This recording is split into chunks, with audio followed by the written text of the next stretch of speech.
Hello, আসসালামু আলাইকুম guys. আমরা চলে এসেছি এবার কপোতাক্ষ নদের পাড়ে।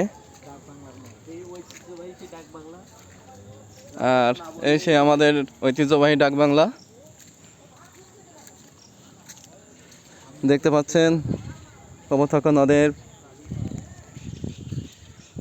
পানির অবস্থা। আর আমরা সেই নদীর পাড়ে আছি।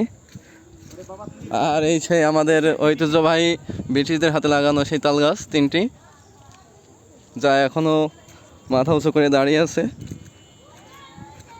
আমাদের মাঝে। আর আমার সামনে আছেন আমার দুই মামু, জাহাঙ্গীর আলম এবং নিজামুদ্দিন। আমরা সবাই এসেছি আজ নদীর ধারে ঘুরতে।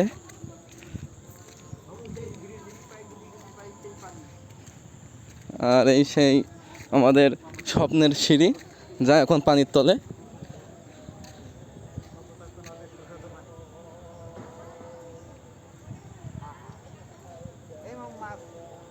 মাছ ঘুরে বেড়াচ্ছে।